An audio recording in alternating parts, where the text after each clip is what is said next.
So I made that mistake, blew the money, never did anything with that. Yet you didn't. So what do you feel like was the determining factor that kind of pushed you in the right direction? Was all about thinking outside the box. Like if somebody takes your paycheck from you, you'd be surprised how creative you get. You'd be like, I don't know what I'm gonna do to make money. Let them take your paycheck from you. All of a sudden, you're like, yeah, why don't I get sponsors for the podcast? All of a sudden, all these ideas that have always been there kind of come flooding to you. So that was me. But it was up to me to open my eyes. Welcome back to the Before We Hit Record segment. And I have a special guest. If you're watching on YouTube, you can see him, though you might not know him. His name is Jason Brown. He's the creator of Power Trades University, and he's the founder of the Five-Year Millionaire Movement. And you'll get to hear from him what that's about in a moment because he'll tell you. But you need to know, like, this is one of the guys who was very influential in my decision back in 2018 to quit my job that was full-time when I was teaching as an international teacher in China, and pursue my first online business teaching people who live in China how to learn Mandarin Chinese. And I reached out to his executive assistant and he agreed to be here. And so, first of all, I just wanted to say thank you, Jason, for being here. And thank you for helping getting me started. There was a few podcast episodes that I listened to and yours was one of them when you were a guest on the podcast when it was Rick's podcast. And it's not just me. When I say I listened to back then, it was, I don't know if you've done this, but it was, I listened to, got excited, told my wife she had to listen to this because if she wasn't on board, I wasn't going to jump ship, so to speak, from the day job. So thanks for being here. Thanks for having me, man. I mean, that's super cool. Like you said before we hit record, like I didn't know that. So that's like a full circle moment for me because the first person that really inspired me to be online, like we became really good friends and we hang out and stuff now. And it's so funny. So, like, I remember going up to him, like, man, first time, you changed my life. That really changed how I look at business and made me go for it. So to be on the receiving end of that, it's like, wow, like I have the impact that someone had on me when I was just listening to podcasts as well, not a guest, didn't have my own. So that's just super cool. The power of words, the power of sharing this information, the power of being willing to, just get on camera and share and realize like it's not about you, it's about who you can potentially help. So thanks for sharing that. Hmm. Yeah, for sure. So how would you introduce yourself to the listener who doesn't know much about Power Trades University? Because you, in Power Trades University, you teach people how to make, I would just say in plain terms, make a fortune with options, and then going into like the. So how would you introduce yourself? Gosh, I would probably introduce myself. I typically say I'm a stock market coach and option trader. That's how I see myself. I'm a stock market coach. I coach people and help them get started in the stock market, help them get past their hurdles, help them get past their losing streak or their gambling addiction that they have with the stock market. And then, you know, I'm not just a coach. I actually trade my own real money. So I'm an option trader. I primarily trade, I would probably say 90% options, 10% stocks, but I primarily just trade options. So that's why it's stock market coach and option trader. That's how I would introduce myself. Okay, no, I like it.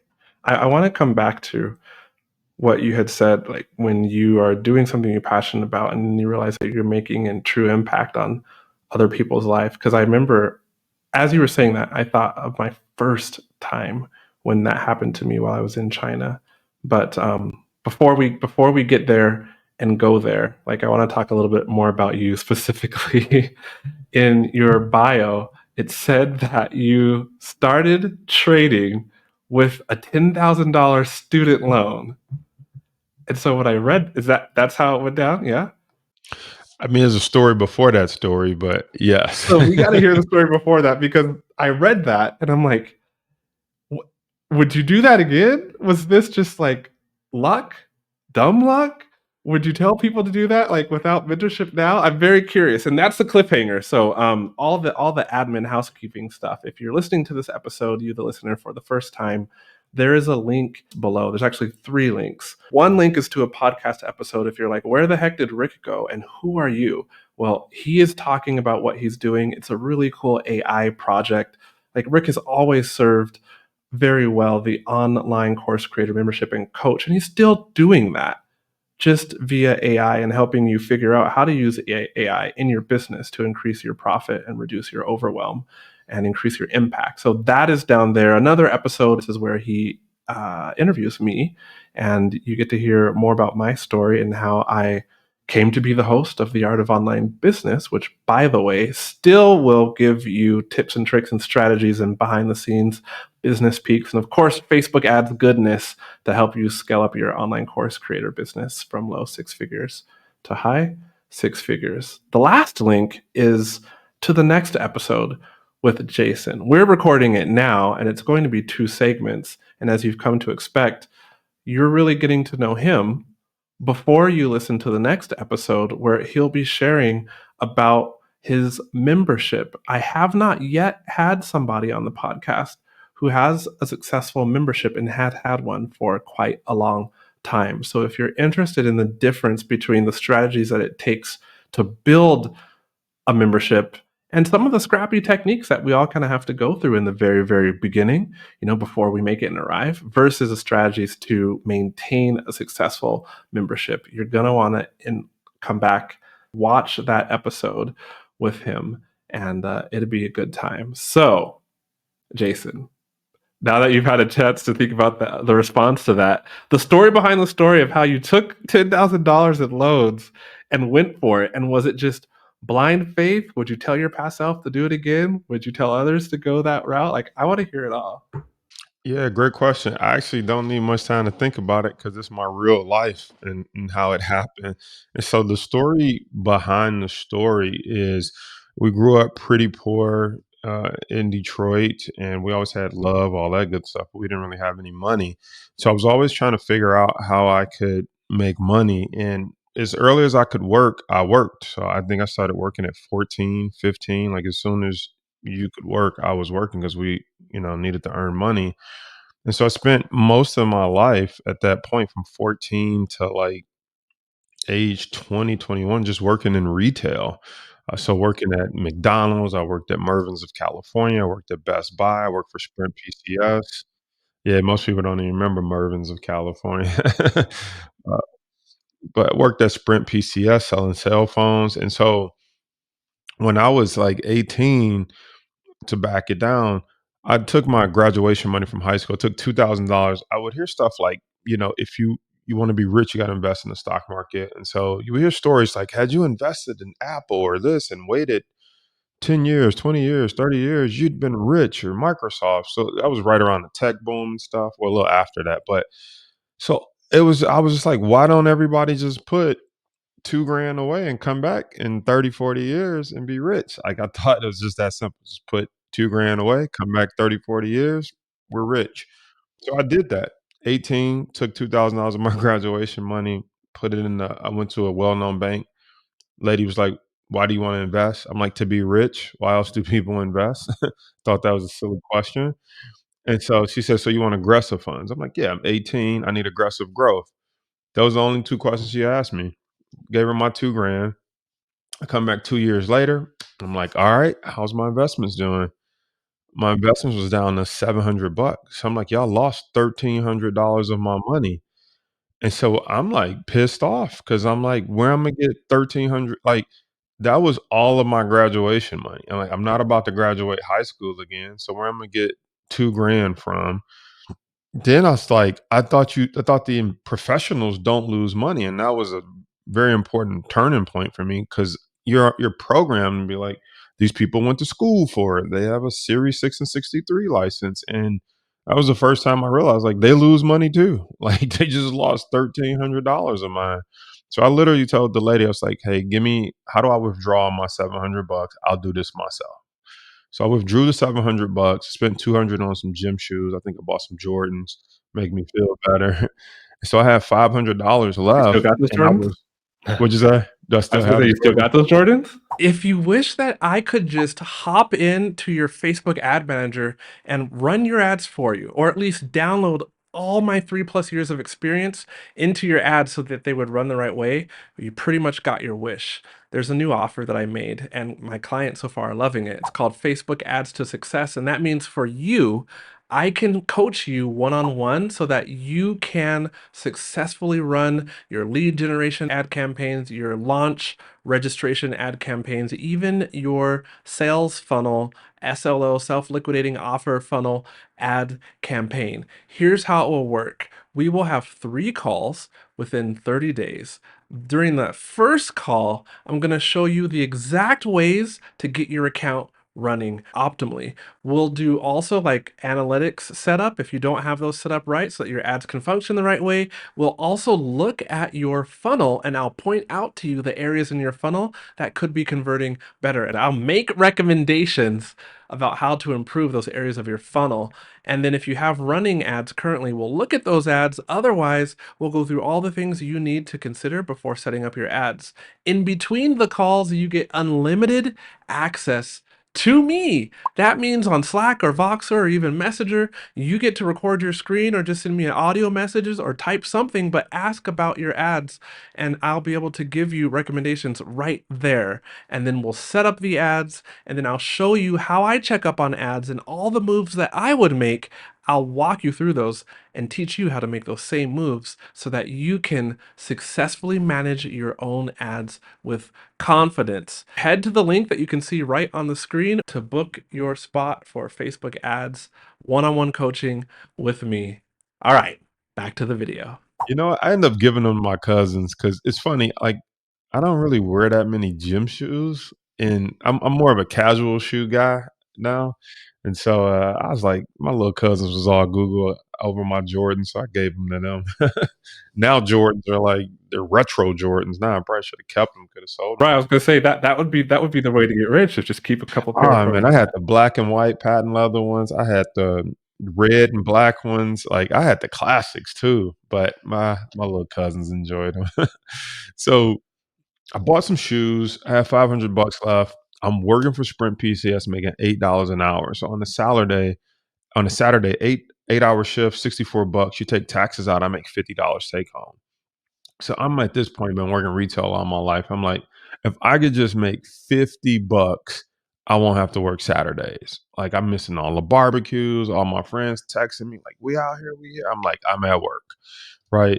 So our stock at Sprint was $5 a share, and I have $500 left. So I'm like, I can get 100 shares, and all I needed to move is 50 cents.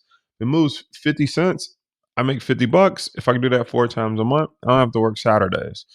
So I bought the stock at $5. It fell to 4. I'm like, oh man, this doesn't work. Stock goes back up to 5, and I'm like, okay, I just needed to go to 550.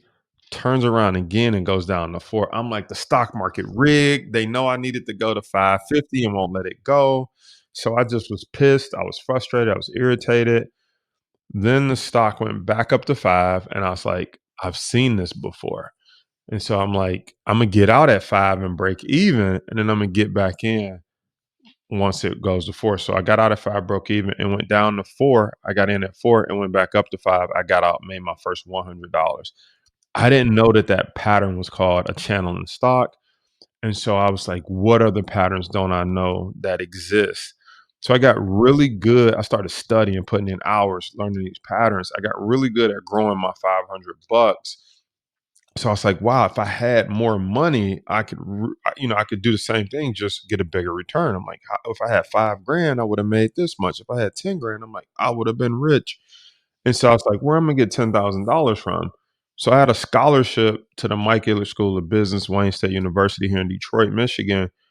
And my friends was getting like their student loan checks and refunds. So I went to the uh, financial aid advisor. I'm like, how does this work? Because I got a scholarship, but I know we poor enough, we qualify for financial aid. And so she was like, basically, we'll apply your student, your not student loan, we'll apply your scholarship And then once it covers tuition, this, that, and the third, it's like it doesn't cover room and board. You have a books and tuition scholarship. So she was like, but if you want to live on campus for living expenses like that, then you would get a refund check from your student loans to use for living expenses. So I'm like, I live at home. So I'm like, bingo. I'm gonna get the student loan $10,000 refund. I'm gonna put it in the stock market. And that's how I end up taking the $10,000 student loan and putting it in the stock market. I was already growing my account with 500, proving out the model. And I was like, just how do I do it with more money? And I think this is an important point to discuss because you said like, would I do it again and would I recommend it for anybody else? Would I recommend it for anybody else? It just depends. Here's my thought process that I think everybody needs to go through, and that's what we're not really taught, which is how to evaluate risk versus reward. I looked at it and said, okay, I borrow this $10,000. If I lose it, I'm just like everybody else. Number one, I got 4 years before it even starts to kick in with interest because interest doesn't kick in until we graduate. Number two, payments don't kick in until we graduate. So I'm like, I got 4 years to figure out how to pay this money back. 4 years before the interest starts. And even if the interest kicks in, it was low interest. I think it was like 2%. I mean, student loan debt was at that time was super low. I don't know what it is now, so I said, I'll be like everybody else. I'll just pay it back over time, right? And then I asked myself, would I ever make $10,000 in my lifetime? Sure, and be able to pay that back. So that was the risk to me, which wasn't that much risk. Like I got 4 years to pay it back. It's low interest, and will I ever make $10,000? Of course. On the other side, I said, if this $10,000 works the way that I'm already flipping my $500 account, I'm like, I'm rich and I could live like nobody else. And that's what happened at 21. I grew that $10,000 to like 100 and I think it was $13,000 as a 21-year-old college student. Whoa. What did that feel like? I felt invincible.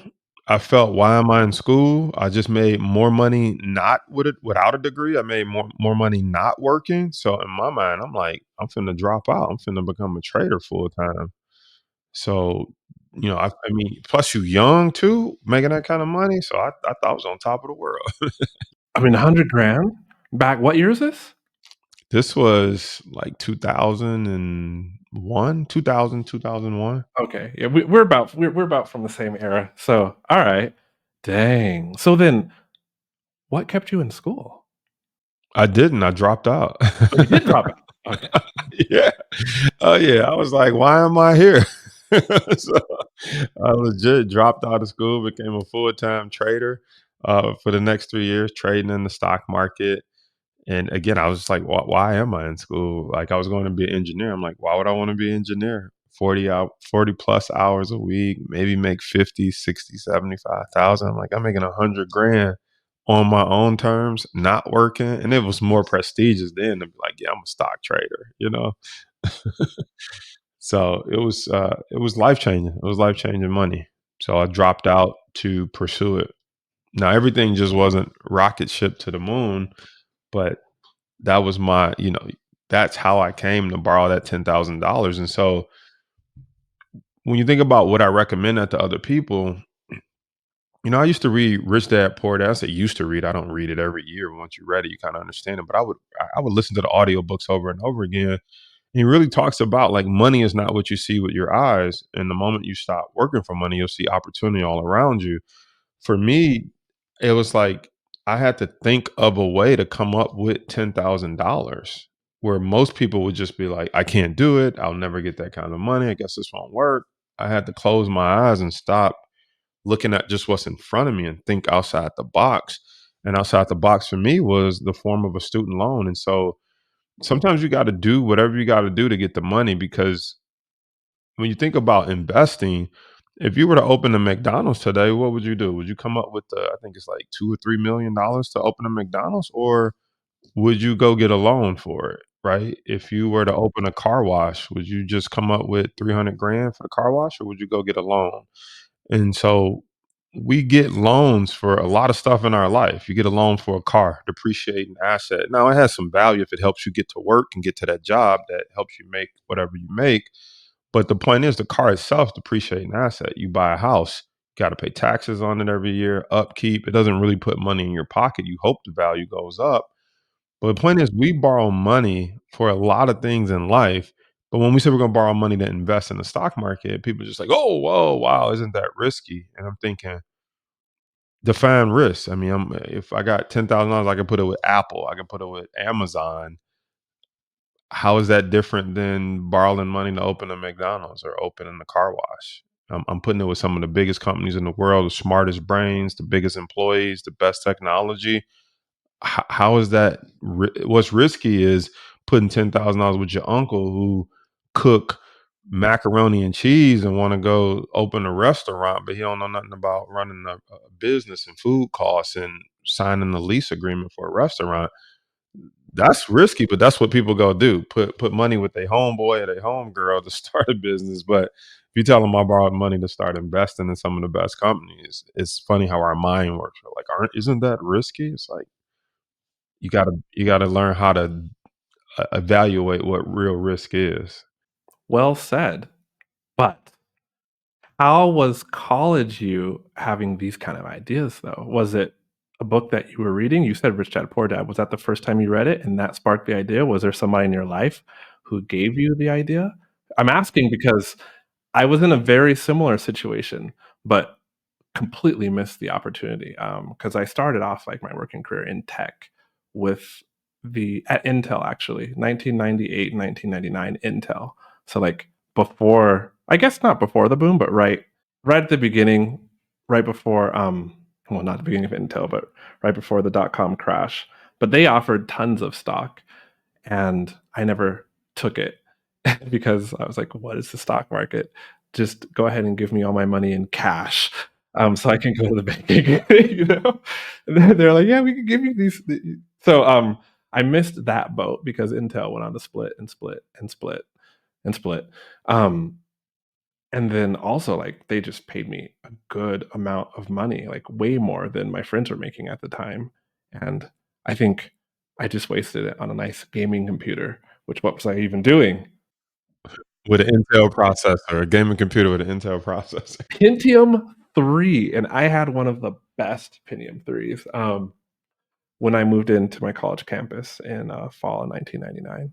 So, I'm like, I know for a fact for me, like, I didn't have anyone in my family who knew a thing about money. I love you, mom, I love you, dad.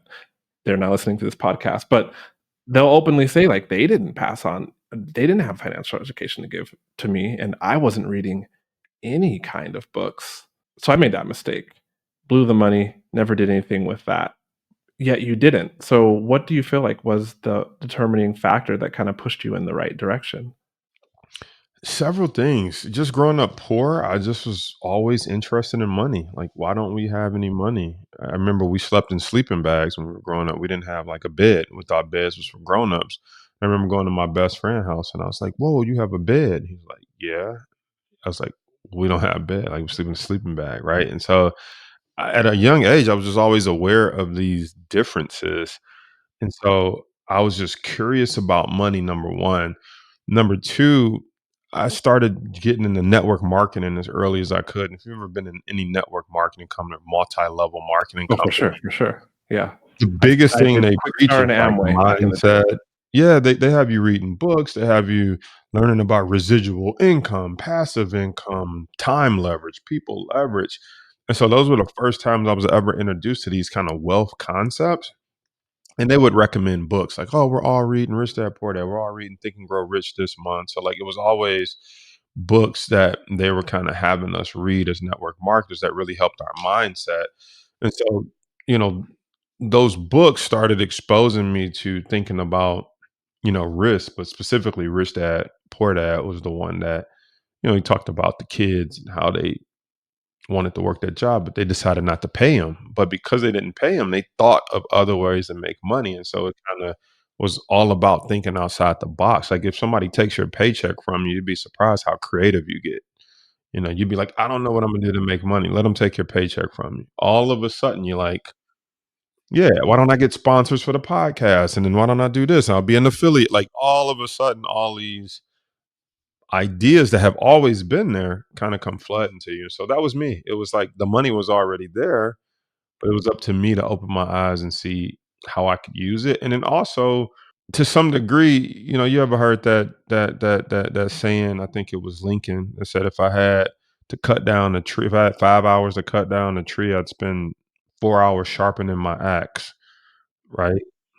And so yeah, he's saying basically, like, people just come chopping the tree down with a dull axe, but I'd be sharpening my axe, getting prepared for the opportunity, right? So when I strike a blow, it counts. Well, for me, I was trading that $500 and doing that for so long, like 6 months to a year, to where I was sharpening my axe with the 500. So by the time I got to 10,000, I wasn't like, how does this work? And what if I lose it? And I think that's what happens when a lot of people come to the stock market. We tell people, like, they say, "How much money do I need?" I say, "None," because it don't cost you no money to practice. But people be like, "Well, I don't want to practice. It don't feel like it's real. I want to do it when I get some real money." And I'm saying, okay, when you get some real money and you blow it all, you go wish you had a practice. It's no different than the lottery winner who comes into an inheritance or a lottery win, and it's like, they have never been preparing for this moment to manage money, and then all of a sudden, the athlete gets $1 million contract, a singer, rapper gets millions of dollars, or you hit the lottery, you almost immediately go broke because you still got those broke habits. You haven't been sharpening your axe all these years. So for me, I was been getting prepared for that 10,000. I didn't know it, but I was preparing the whole time. I was just investing $500 and trying to figure out how this thing worked. So it was no big deal when the opportunity finally came because my axe was sharp at that point. Makes sense. Like, I also though the book so I also did, um yeah, back in 2008, I was doing Amway, a multi-level marketing company selling I'm familiar with products. Amway. They started here in Michigan. Grand They started in Michigan, right? Yeah, the Vosses.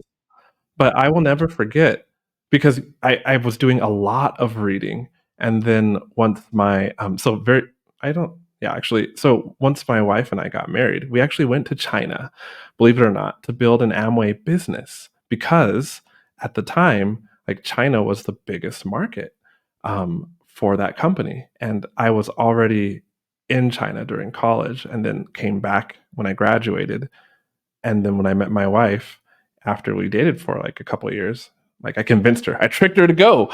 You only have to trick somebody once, and it worked. She married me, and I took her to China, much to yeah. Her dad is from Michigan. Actually, I think they're right up the road from you, Romeo, Michigan, Oh, Romeo, yeah, that's not far from here.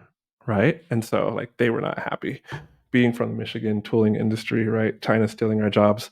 But at any rate, we're in China, and why did I bring this up? Because fast forward 10-ish years in China, we were at the school that we ended up teaching in as international teachers was a Christian school in China, and they had, like, a network of schools, and they were really big into, taking so, like, every school is, like, for profit generally, and they were really big into, like, taking some of the profits and using that to help leaders, like Christian leaders in China, just because for lack of access to resources, they didn't necessarily know how to run a business. And so, like, they could take this passion that they had, like, to know Jesus, but they didn't necessarily know how to, like, balance their books and keep a church open, so to speak. And so I got to have a dinner with one of the guys who was on the leadership board.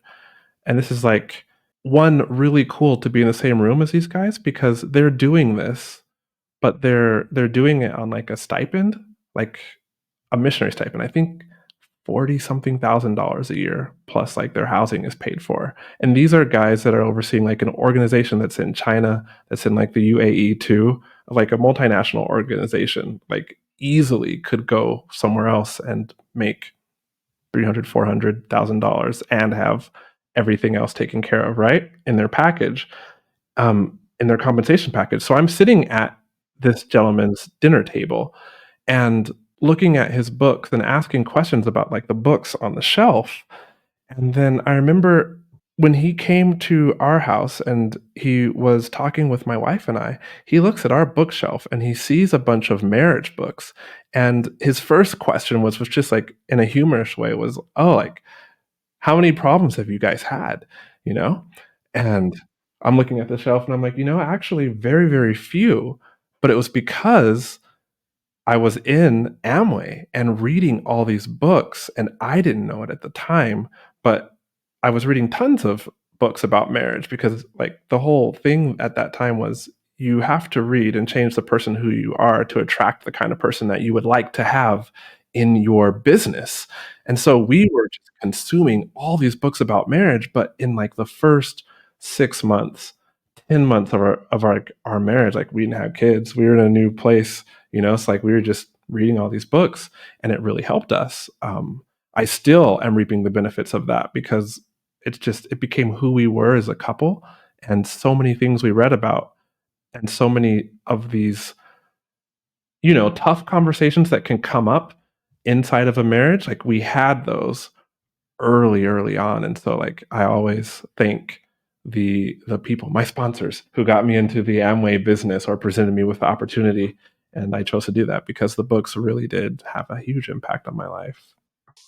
Yeah, I mean, it's network marketing by far has been like the best personal development program to really, for anyone who can't go to like a leadership school or something like that, uh, I mean, you just pay a 99 bucks or 4.99 and join some program in network marketing, and you really learn sales, marketing, how to talk to people. You learn a lot about yourself, a lot of personal development.